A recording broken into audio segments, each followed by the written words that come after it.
semuanya. Puji Tuhan. Ya.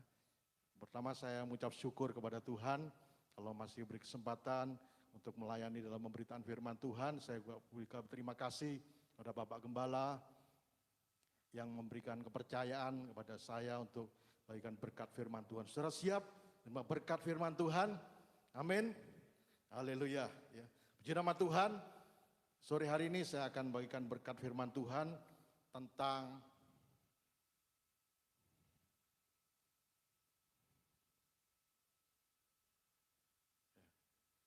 tiang awan dan tiang api. Ya, puji nama Tuhan. Tiang awan dan tiang api.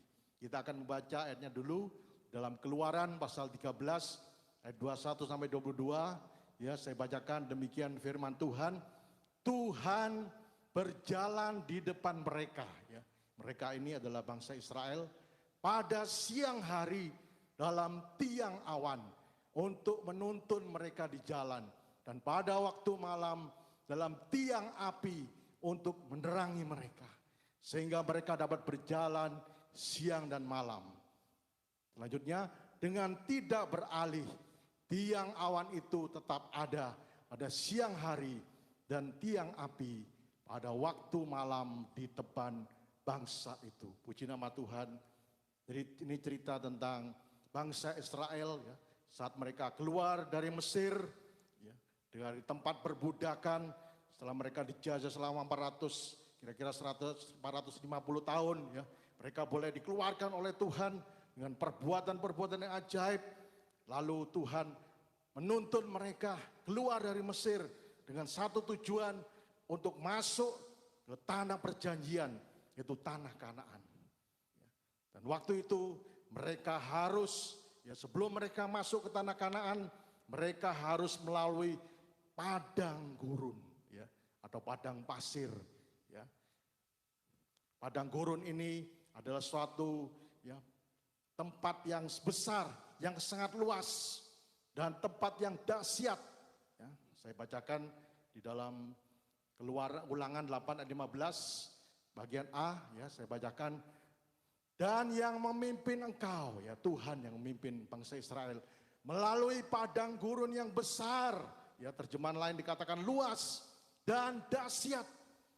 Terjemahan lain mengatakan mengerikan itu, dengan ular-ular yang ganas serta kalajengkingnya yang ya, merupakan tempat bahaya ya, terjemahan lain dikatakan, dan tanahnya yang gersang yang tidak ada air. Puji nama Tuhan. Kita melihat ya, waktu itu bangsa Israel harus melalui padang gurun ya, bukan padang gurun biasa seperti kita lihat mungkin di Bromo yang menjadi tempat wisata, tapi di sini katakan padang gurun yang begitu besar, begitu luas, dan dikatakan merupakan tempat yang dahsyat. Terjemahan lain dikatakan tempat yang mengerikan ya, dan tempat yang berbahaya. Mengapa? Karena di situ banyak binatang-binatang liar. Di antaranya ada ular-ular yang ganas dengan kalajengkingnya. Selain itu di padang gurun ini ya bukan tempat yang nyaman, bukan tempat yang enak. Tempat yang gersang, yang tandus. Tidak ada sesuatu yang enak dipandang, enak dinikmati. Gersang, tidak ada air. Ya, kira-kira saudara kalau disuruh ke tempat ini mau apa enggak ya? Kalau saya enggak mau. Ya. Sulit, tempat yang gersang, kering, tidak ada air, tempat yang sulit, bahkan tempat yang dahsyat, dikatakan tempat yang mengerikan. Ya. Di situ banyak musuh-musuh daripada bangsa Israel yang harus mereka hadapi. Ya. Kalau siang begitu panas, kalau malam begitu dingin. Ya. Kita lihat Bapak Ibu Saudara, ini yang harus dilewati oleh bangsa Israel. Tetapi puji nama Tuhan, Tuhan tidak meninggalkan umat Israel, umat kesayangannya. Tuhan selalu menyertai mereka. Kalau siang ya Tuhan menampakkan diri sebagai awan, sehingga bangsa Israel tidak sampai mati kepanasan. Kalau malam Tuhan menampakkan diri seperti api. Sehingga bangsa Israel ya, bisa mengalami kehangatan, tidak sampai mati kedinginan. Ya. Kita lihat luar biasa. Ya. Ini bukan fenomena alam, tetapi ini kenyataan yang dialami oleh bangsa Israel. Tuhan menampakkan diri secara jasmani, secara fisik. Kalau siang sebagai tiang awan dan malam sebagai tiang api. Kita melihat penyertaan Tuhan luar biasa kepada bangsa Israel. Meskipun mereka harus melalui tempat yang begitu dahsyat, tempat yang begitu berbahaya, tempat yang begitu mengerikan. Tetapi ada Tuhan yang menyertai mereka. Sehingga mereka bisa bertahan selama 40 tahun. Bayangkan Bapak Saudara. Ya. Bukan cuma 1 tahun, 2 tahun, 40 tahun. Bangsa Israel bisa bertahan di padang gurun yang ganas, yang mengerikan, tempat yang berbahaya. Karena ada penyertaan Tuhan. Luar biasa. Sampai Musa ya pada waktu itu pernah bangsa Israel ya, memberontak kepada Tuhan. Lalu Tuhan katakan kepada Musa, sudah kamu jangan sendiri. Saya tidak mau menyertai lagi. Nanti saya suruh malaikat yang menyertai engkau ya. Tapi apa yang dikatakan Musa? Jangan Tuhan. Saya tidak berani melangkah tanpa engkau menyertai. Ya, memang Bapak Ibu Saudara. Tanpa penyertaan Tuhan, bangsa Israel tidak mungkin akan tahan. Pasti akan mati, pasti akan binasa di padang gurun. Jangankan sampai 40 tahun, mungkin setahun, 2 tahun aja sudah KO ya. Tidak tahan di padang gurun yang begitu ganas. Mungkin gak kuat dengan panasnya, mereka bisa mati kepanasan. Mungkin gak kuat dengan dinginnya, bisa mati kedinginan. Belum lagi kena ular-ular yang ganas, kalajengking. Belum lagi kena musuh-musuh yang menyerang. Kita bayangkan. Oleh sebab itu Musa, enggak Tuhan. Jangan Tuhan. Kalau tidak engkau menyertai, saya tidak mau jalan. Akhirnya Tuhan menyertai kembali kepada bangsa Israel. Luar biasa. Bapak Ibu Saudara, ini satu pelajaran bagi kita. Kita sebagai umat Tuhan, Israel secara rohani. Kita juga keluar dari Mesir. Mesir itu lambang perbudakan dosa. Kita dulu dijajah oleh dosa, tetapi Tuhan sudah menebus kita, sudah mengeluarkan kita. Sehingga kita keluar dari perbudakan dosa. Dengan satu tujuan, kita harus berjalan menuju Kanaan secara rohani. Yaitu kerajaan surga yang mulia. Tetapi ingat Bapak Ibu Saudara, kita juga harus melewati padang gurun. Ya. Apa artinya padang gurun? Dalam dunia ini Bapak Ibu Saudara, penuh tantangan, penuh kesulitan. Kita melihat penuh bencana, penuh musibah. Dalam dunia ini keadaan tidak akan semakin baik. Bahkan firman Tuhan mengatakan pada hari-hari akan terakhir akan datang masa yang sukar, masa yang sulit. Ya. Kejahatan bertambah-tambah, banyak orang-orang jahat yang mengancam kehidupan kita. Dan banyak kuasa-kuasa kegelapan yang mau menjatuhkan setiap kehidupan kita. Lewat godaan dunia ini, ya, kita melihat Bapak Ibu Saudara. Ya. Ini tantangan yang kita hadapi. Belum lagi kita melihat yang terakhir juga wabah virus corona ini Bapak Ibu Saudara. Yang menggoncangkan seluruh dunia. Banyak yang sudah menjadi korban. Kita melihat ya, di dunia sudah yang meninggal sudah 2,7 juta. Ya. Yang positif 121 juta. Ya. Di Indonesia yang meninggal sudah 39,5 ribu. Banyak korban berjatuhan. Bapak Saudara, ya kena virus penyakit ini. Ini bahaya yang selalu mengancam kehidupan kita. Tetapi kita bersyukur Tuhan juga menyertai kita. Tuhan tidak pernah meninggalkan kita. Ada penyertaan Tuhan dalam kehidupan kita. Seperti bangsa Israel disertai oleh Tuhan, kita juga disertai oleh Tuhan. Sehingga kita bisa bertahan sampai saat ini. Sadarlah Bapak Ibu Saudara, itu karena penyertaan Tuhan. Sebab itu jangan kita mengandalkan, oh Pak Pendeta saya bisa hidup sendiri. Saya banyak uangnya, saya pinter, saya punya kedudukan. Ya, kita melihat ya, yang punya kedudukan pun bisa kena penyakit ini. Ada yang sudah menjadi korban juga. Tidak ada yang bisa bertahan. Tidak ada yang bisa kita andalkan dalam dunia ini. Hanya Tuhan Yesus, Allah kita yang hidup. Amin.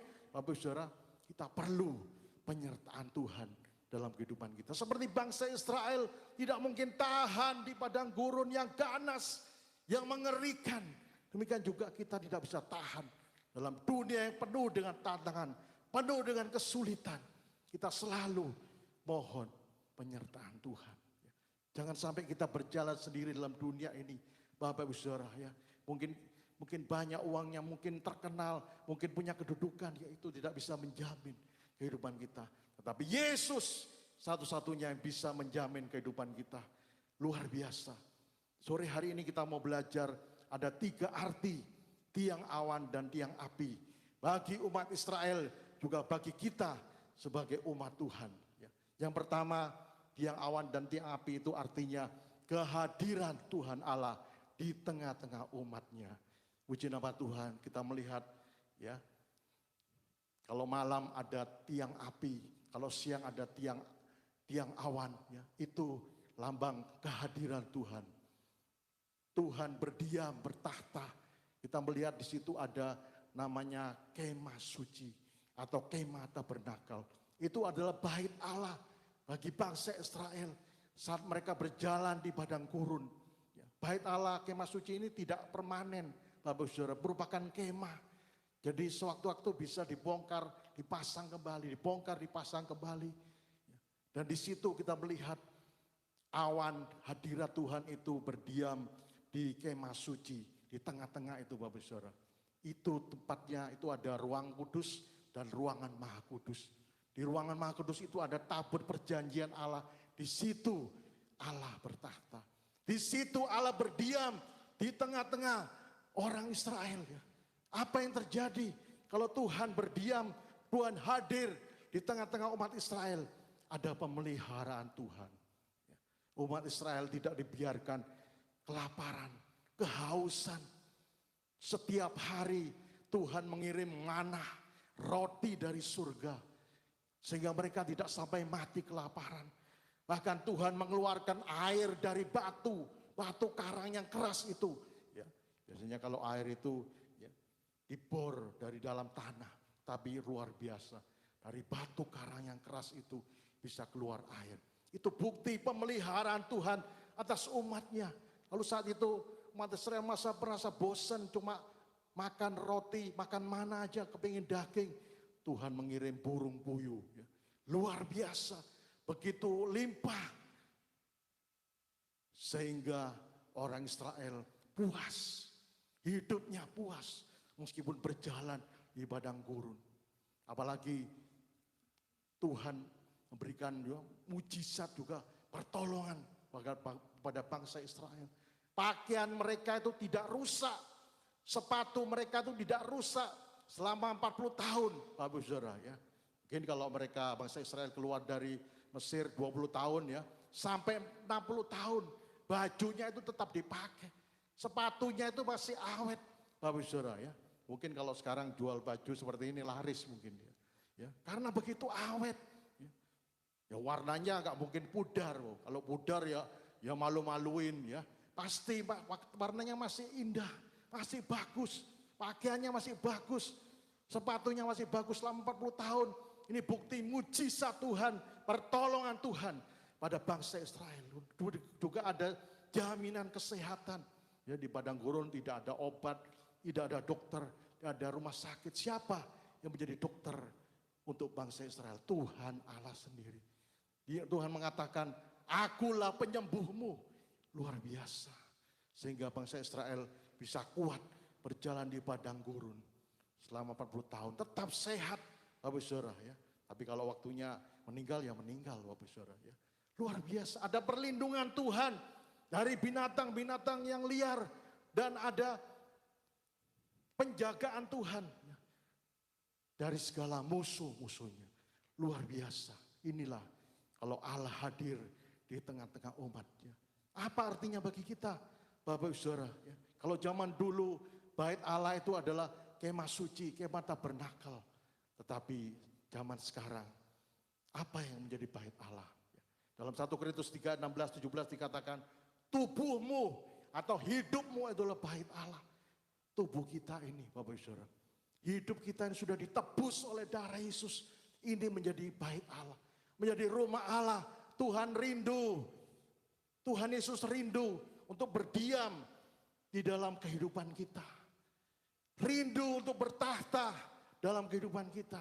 Dalam Matius 28 ayat 20b dikatakan, dan ketahuilah aku, Tuhan Yesus, menyertai kamu senantiasa sampai kepada akhir zaman. Jadi janji ini bukan hanya ditujukan kepada bangsa Israel, juga kepada kita, umat pilihan Tuhan secara rohani. Ya. Tuhan Yesus juga rindu hadir dalam kehidupan kita, baik dalam kehidupan kita secara pribadi, juga dalam keluarga kita, juga dalam pekerjaan kita, juga dalam pelayanan kita. Tuhan Yesus rindu untuk menyatakan kuasanya, menyatakan kasihnya, menyatakan pemeliharaannya, menyatakan mujizat pertolongannya dalam kehidupan kita. Bapak Saudara, ini luar biasa. Kalau ada Yesus hadir dalam kehidupan kita, dalam keluarga kita, dalam pekerjaan pelayanan kita, maka ada jaminan pemeliharaan dari Tuhan. Ada berkat Tuhan mengalir seperti bangsa Israel. Walaupun di tengah kesulitan saat ini, seperti bangsa Israel di padang gurun yang kering, yang tandus, Tuhan sanggup memelihara kehidupan kita. Saat ini mungkin kesulitan karena wabah ini, Bapak Saudara, kesulitan pekerjaan, kesulitan ekonomi, tetapi Tuhan Yesus sanggup memelihara. Tuhan Yesus sanggup memberkati setiap kehidupan kita. Kalau Yesus hadir, ada jaminan kesehatan, ada jaminan perlindungan daripada Tuhan. Lalu bagaimana caranya supaya Tuhan Yesus itu selalu hadir dalam hidup kita, ya? Dalam Mazmur 22 ayat yang keempat dikatakan, padahal engkaulah Tuhan yang kudus. Tuhan Yesus yang kudus bersemayam di atas puji-pujian orang Israel. Bagaimana caranya supaya Tuhan Yesus selalu hadir dalam kehidupan kita secara pribadi, juga dalam keluarga kita. Kita harus ada pujian, penyembahan kepada Dia. Saat kita memuji, menyembah Dia, maka Yesus akan hadir dalam kehidupan kita. Yesus akan hadir dalam hidup kita. Yesus akan hadir dalam keluarga kita. Yesus akan hadir dalam pekerjaan kita. Yesus akan hadir dalam pelayanan kita. Bapak Ibu Saudara, sebab itu biar kita biasakan gaya hidup itu selalu memuji, menyembah Tuhan seperti Daud. Saat dia mengembalakan domba, dia selalu bawa kecapinya untuk memuji, menyembah Tuhan. Di situ Tuhan hadir. Saat dia domba-dombanya diserang oleh singa, oleh beruang, Daud ini bisa mengalahkan mereka karena hidupnya disertai oleh Tuhan. Luar biasa. Selain itu dalam Matius 18 ayat 19-20 dikatakan firman Tuhan, dan lagi aku berkata kepadamu, jika dua orang daripadamu di dunia ini sepakat meminta apapun juga, permintaan mereka itu akan dikabulkan oleh Bapakku yang di surga. Sebab di mana dua atau tiga orang berkumpul dalam namaku, di situ aku ada di tengah-tengah mereka. Bukan hanya dalam kehidupan kita pribadi, Tuhan Yesus rindu hadir juga dalam keluarga kita. Kalau dalam keluarga kita ada mezbah keluarga, ada doa, pujian, penyembahan kepada Tuhan. Dikatakan 2-3 orang berkumpul dalam namaku. Ya, 2-3 orang berkumpul bukan hanya cuma buat makan-makan, Bapak Saudara. Bukan hanya untuk rekreasi, tetapi untuk memuji, menyembah Dia. Untuk belajar firman Tuhan. Di situ juga Tuhan hadir. Kalau Tuhan hadir, pasti ada sukacita dalam keluarga itu. Pasti ada damai sejahtera. Pasti ada pertolongan. Pasti ada mujizat terjadi dalam keluarga kita. Amin, Bapak Ibu Saudara. Luar biasa. Selanjutnya bagaimana supaya Tuhan Yesus selalu hadir dalam kehidupan kita. Dalam 2 Korintus 6 ayat 16-17 saya bacakan demikian firman Tuhan. Apakah hubungan bait Allah dengan berhala? Karena kita adalah bait dari Allah yang hidup. Menurut firman Allah ini, aku ya Tuhan akan diam bersama-sama dengan mereka, bersama umatnya, dan hidup di tengah-tengah mereka. Aku akan menjadi Allah mereka dan mereka akan jadi umatku. Kita melihat ayat 16 ini, Tuhan rindu diam bersama-sama umatnya. Tetapi ada syaratnya, ayat 17. Sebab itu keluarlah kamu dari antara mereka. Mereka ini orang-orang yang menyembah berhala, orang-orang yang hidup dalam dosa, dan pisahkanlah dirimu dari mereka, firman Tuhan. Dan janganlah menjamah apa yang najis, maka aku akan menerima kamu. Puji nama Tuhan. Dari ayat firman Tuhan ini kita boleh mengerti bagaimana caranya supaya Tuhan Yesus selalu hadir dalam kehidupan kita. Jangan menjamah apa yang najis. Jangan hidup di dalam dosa. Karena Tuhan kita Allah yang kudus. Kuduslah kamu sebab aku kudus, kata firman Tuhan. Oleh sebab itu, jangan kita menyimpan dosa, kepahitan, iri hati, kesombongan, percabulan, perzinahan, itu harus kita buang. Kita minta ampun kepada Tuhan, maka darah Yesus menyucikan kehidupan kita, sehingga kita bisa hidup dalam kebenaran, kekudusan. Maka Allah yang kudus itu akan senantiasa hadir dalam kehidupan kita. Akan hadir dalam keluarga kita, akan hadir dalam pekerjaan kita, akan hadir dalam pelayanan kita. Puji nama Tuhan. Jangan biarkan penghalang-penghalang dosa-dosa itu ada dalam kehidupan kita. Tapi biar kita bereskan, Bapak Ibu Saudara, ya. Supaya Tuhan Yesus selalu hadir. Biar kita undang Tuhan Yesus itu selalu hadir dalam kehidupan kita. Dalam pekerjaan kita, dalam pelayanan kita, dalam keluarga kita. Supaya Tuhan Yesus berkarya. Kalau Tuhan Yesus hadir, pasti ada mujizat, ada pertolongan, ada kuasa Tuhan dinyatakan dalam kehidupan kita. Kalau saya boleh saksikan, ya, pernikahan kami ya sudah 30 tahun, Bapak Ibu Saudara, ya. 18 tahun dalam pernikahan kami, ya, saya bekerja ya, biasa ya di dunia, ya, sambil melayani Tuhan sebagai part-timer, ya. Dan kami melihat selama 18 tahun saya bekerja sebagai salesman, ya, kemudian akhir itu waktu di Surabaya, kemudian saya harus pindah ke Bondowoso, berjualan makanan. Saya melihat ada pemeliharaan Tuhan, ada pertolongan Tuhan. Sampai saya 12 tahun pelayanan di Sumberingin juga, saya melihat pemeliharaan Tuhan luar biasa.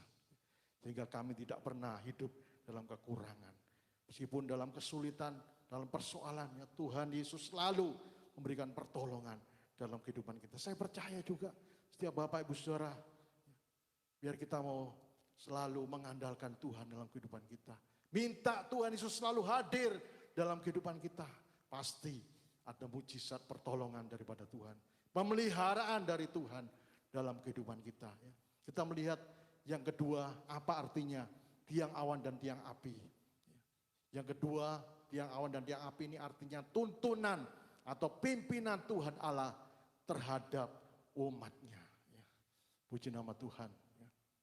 Kita melihat Tuhan Allah waktu itu selalu memimpin bangsa Israel. Pada waktu siang hari ada tiang awan yang menuntun bangsa Israel. Pada waktu malam hari ada tiang api yang menerangi bangsa Israel. Dalam Mazmur 78 ayat 14 dikatakan dituntunnya mereka. Allah menuntun bangsa Israel dengan awan pada waktu siang dan semalam suntuk dengan terang api. Puji nama Tuhan. Kita melihat bangsa Israel selalu dituntun oleh Tuhan. Selalu dipimpin oleh Tuhan. Melewati padang gurun yang begitu luas, yang begitu besar. Selalu dituntun. Kalau awan itu berjalan ke arah barat, maka bangsa Israel mengikuti awan itu. Kalau awan itu tiba-tiba berhenti, maka bangsa Israel juga harus berhenti, berkemah di situ. Mungkin 1 bulan, 2 bulan, mungkin 1 tahun ya tetap berhenti di situ, Bapak Ibu Saudara. Berkemah di situ. Tapi saat awan itu mulai naik, malah bangsa Israel harus berkemas-kemas, membereskan kemahnya. Termasuk kemah suci juga harus digotong, Bapak Ibu Saudara. Kemudian mereka harus berjalan kemanapun awan itu memimpin. Artinya kemanapun Tuhan memimpin. Kita melihat kalau bangsa Israel tidak dipimpin oleh Tuhan, pasti akan tersesat jalannya. Karena tidak tahu jalan, Bapak Ibu Saudara. Padang gurunnya begitu besar, begitu luas, pasti tersesat. Mungkin akan kena musuh-musuhnya ya, atau kena binatang-binatang liar. Ya, bisa binasa, Bapak Ibu Saudara. Tetapi puji nama Tuhan. Tuhan selalu memimpin bangsa Israel, selalu menuntun sehingga mereka sampai ke tempat tujuan di tanah Kanaan. Puji nama Tuhan. Apa pelajaran bagi kita sebagai umat Tuhan? Pada zaman dulu Tuhan memimpin bangsa Israel dengan tiang awan dan tiang api. Pada zaman sekarang Tuhan memimpin kita umatnya lewat kebenaran firman Tuhan. Lewat kebenaran firman Tuhan dalam Mazmur 119 ayat 105 dikatakan, firman-Mu itu pelita bagi kakiku dan terang bagi jalanku. Luar biasa. Firman Tuhan ini menjadi pelita bagi kaki kita dan terang bagi jalan kita. Dalam dunia yang penuh kegelapan, penuh dengan tantangan kesulitan, kita bersyukur ada firman Tuhan yang menuntun kehidupan kita. Ya. Misalnya Bapak Ibu Saudara, waktu kita naik mobil di daerah pegunungan, mungkin di arak-arak, ya. Wah ya, tiba-tiba lampu mobil kita padam, lupa bawa senter. Kira-kira bisa berani apa enggak diteruskan? Ya, Bapak Made kira-kira berani diteruskan? Ya. Hah? Kalau saya tidak berani, Bapak Saudara, bisa masuk ke jurang ya, gelap sama sekali. Demikian juga dalam dunia yang gelap ini, Bapak Saudara. Tanpa firman Tuhan dalam kehidupan kita, maka pasti kita akan masuk ke dalam jurang kebinasaan. Firman Tuhan ini menjadi pelita dalam kehidupan kita. Menjadi terang bagi jalan kita. Sehingga kita tidak tersandung, sehingga kita tidak jatuh, sehingga kita tidak masuk dalam jurang kebinasaan. Sebab itu kita perlu mentaati firman Tuhan ini. Ya. Jangan sampai kita meremehkan firman Tuhan. Dan kita menurut kehendak, keinginan, kedagingan sendiri. Oh Pak Pendeta, saya pengalaman. Saya sudah lama menjadi anak Tuhan. Ya. Saya hafal firman Tuhan sudah. Ya. Tak perlu lagi firman Tuhan. Berbahaya. Ya. Pasti hidupnya akan tersesat. Ya. Saat ini banyak ajaran-ajaran sesat tipu daya iblis. Seperti ajaran saksi Yehova. Ya. Mereka tidak percaya Yesus itu sebagai Allah. Hanya Yesus sebagai nabi biasa saja. Ajaran kasih karunia. Dikatakan sekali selamat, tetap selamat. Ajaran Mormon, ajaran New Age Movement, ya. Banyak ajaran-ajaran yang sesat. Ada gereja yang kita perlu belajar firman Tuhan. Kita perlu mengerti firman Tuhan. Bapak Ibu Saudara, ya, supaya hidup kita tidak tersesat. Kita harus taat pada pimpinan firman Tuhan. Selain itu juga ada Roh Kudus yang menuntun kita, memimpin kita. Dalam Yohanes 16 ayat 13, demikian firman Tuhan. Tetapi apabila Ia datang, yaitu Roh kebenaran, Ia akan memimpin kamu dalam seluruh kebenaran. Sebab Ia tidak akan berkata-kata dari dirinya sendiri. Tapi segala sesuatu yang dengarnya, itulah yang akan dikatakannya. Dan Ia akan memberitakan kepadamu hal-hal yang akan datang. Luar biasa. Dalam dunia yang gelap ini, ada Roh Kudus sebagai penolong kehidupan kita. Yang selalu menuntun kita kepada jalan kebenaran.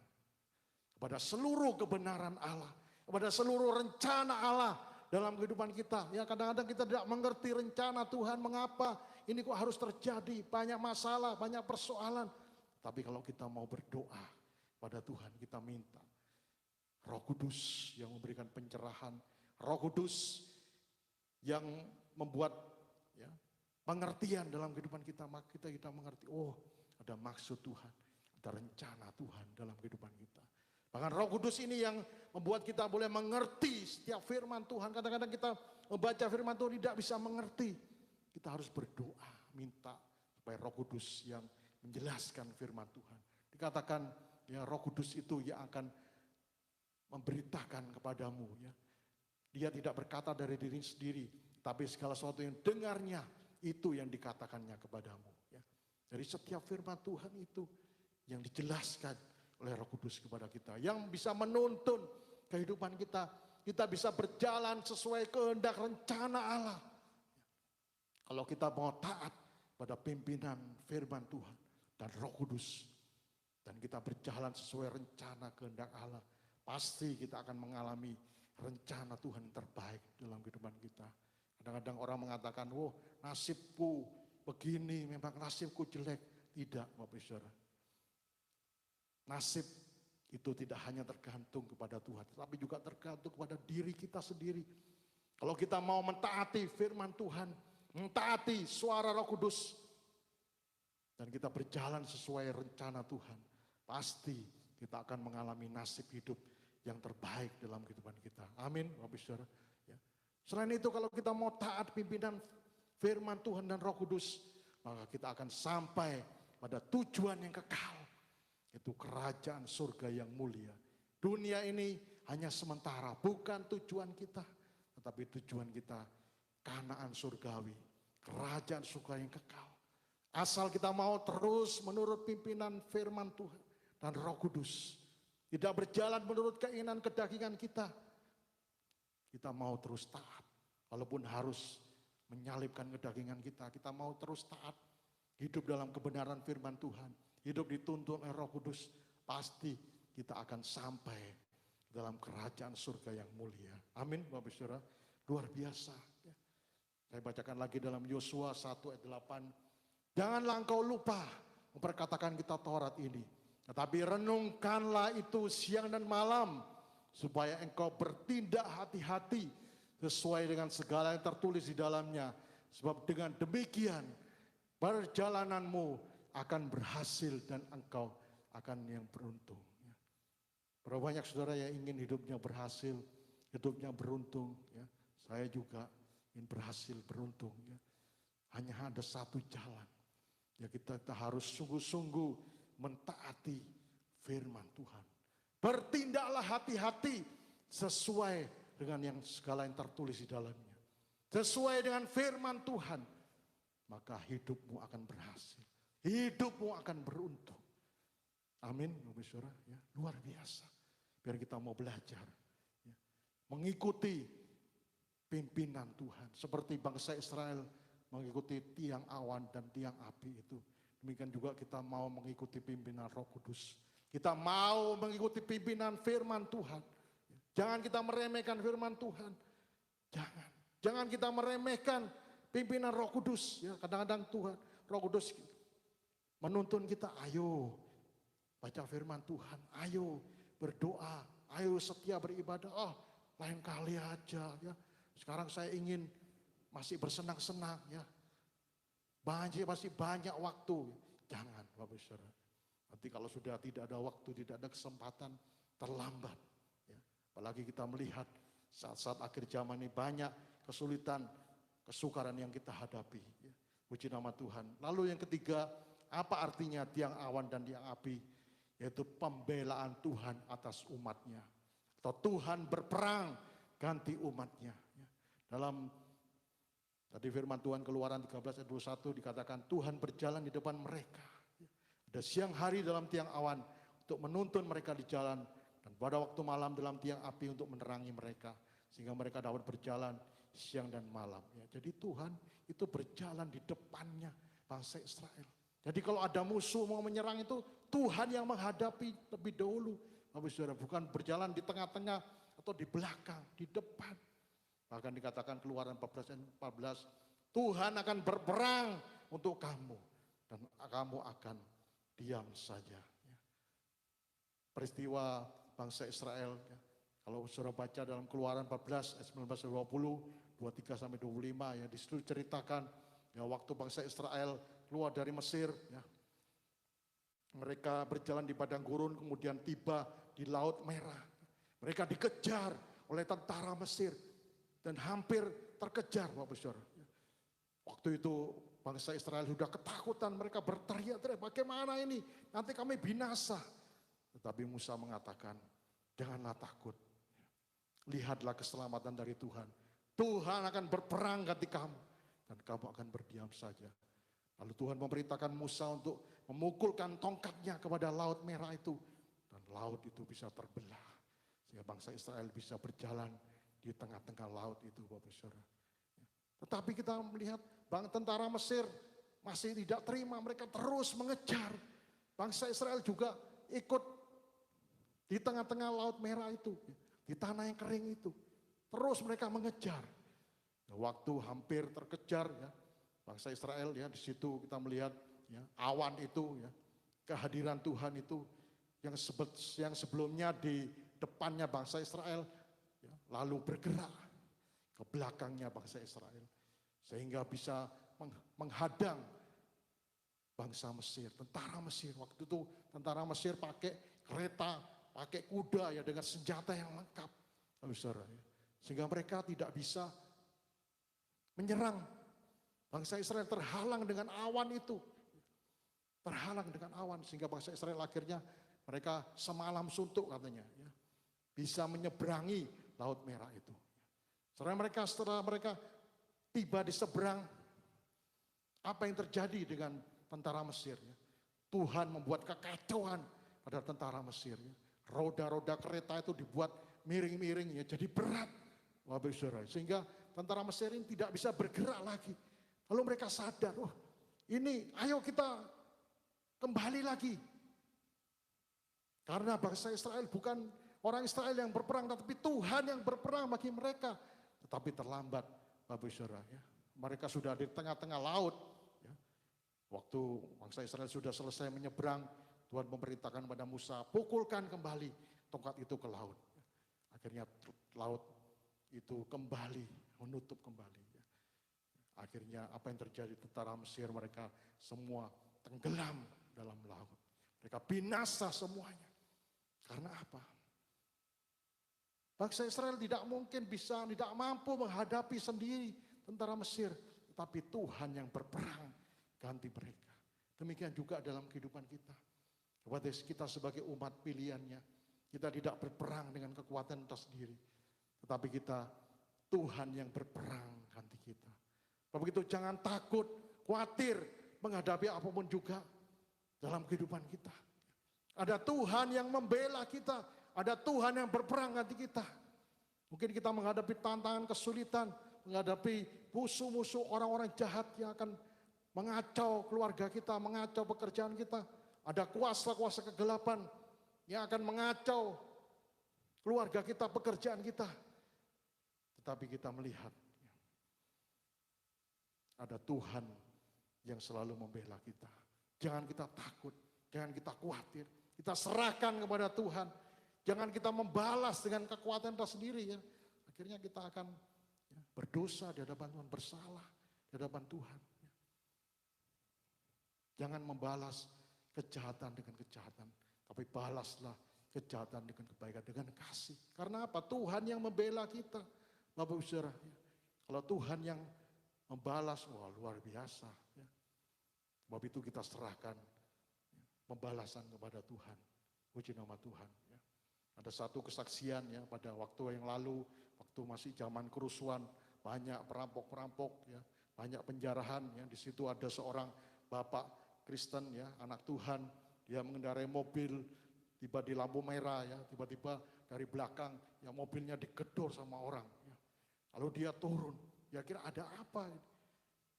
Waktu dia turun, ya tiba-tiba orang itu sudah bawa parang, Bapak Saudara. Mau dipukul dengan parang. Dia hanya berseru, Yesus. Dia hanya berseru, Yesus. Minta pertolongan kepada Tuhan. Dan waktu itu apa yang terjadi? Orang itu sudah siap ya, memukul dengan parang. Tiba-tiba tangannya ini jadi kaku. Tak bisa digerakkan. Ya, Bapak ini lihat, tak bisa gerak langsung. Dia cepat-cepat. Dia naik mobilnya lagi, tancap gas. Kita melihat pertolongan Tuhan luar biasa. Pembelaan Tuhan. Sebab itu apapun yang kita alami ya, dalam dunia penuh tantangan kesulitan ini, ya, biar kita andalkan Tuhan. Kita berseru kepada Yesus dalam keadaan situasi gawat apapun juga. Ya, pasti Tuhan sanggup menolong, membela kehidupan kita. Ya. Dalam Roma 8:31 dikatakan, sebab itu apakah yang akan kita katakan tentang semuanya itu? Jika Allah di pihak kita, siapakah yang akan melawan kita? Lalu dalam Yesaya 41 ayat 10, janganlah takut sebab aku menyertai engkau. Janganlah bimbang sebab aku ini Allahmu. Aku akan meneguhkan, bahkan akan menolong engkau.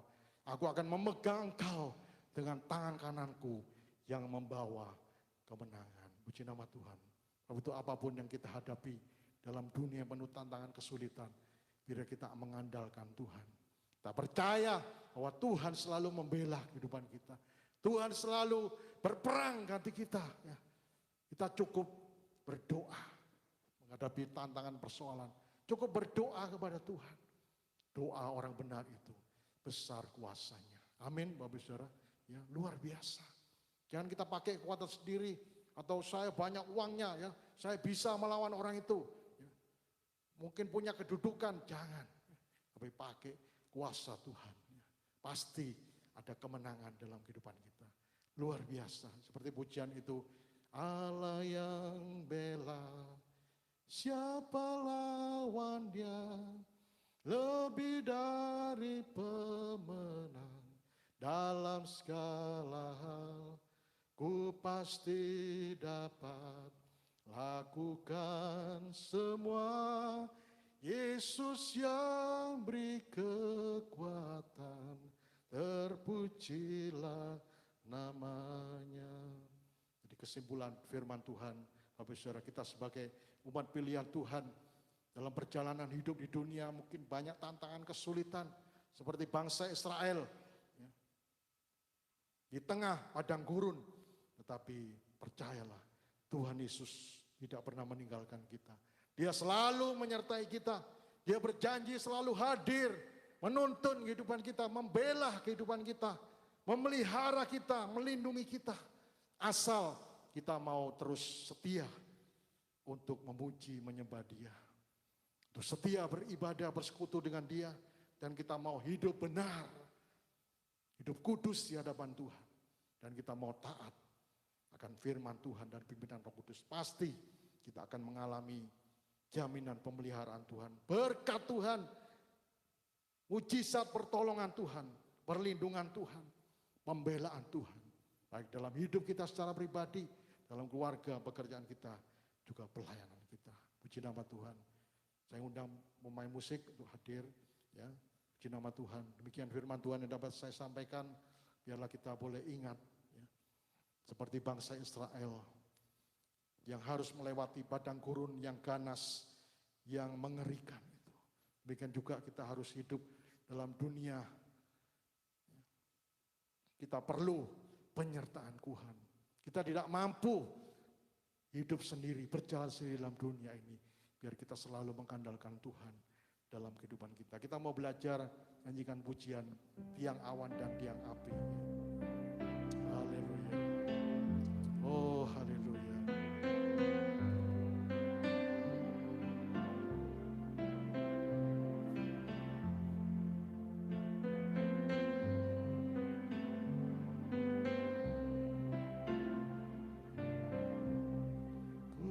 Perlu khawatir terhadap apapun. Tanganmu yang penuh kasih menopangku tanpa henti. Ku tak perlu takut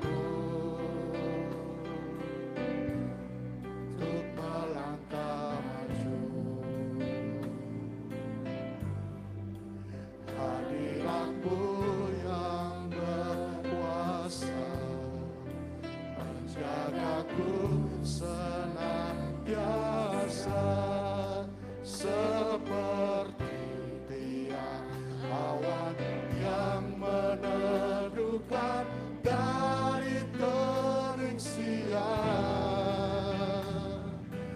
Hatiku selalu tenang di dalam tangan-Mu Tuhan, seperti api yang menerangi dari gelap malam. Kau menjaga hidupku dengan kebaikan. Mari kita nyanyikan dengan sungguh-sungguh. Haleluya. Ku tak perlu khawatir. Amin. Terhadap apapun, tangan-Mu yang penuh kasih Tuhan, tangan-Mu yang penuh kasih menopangku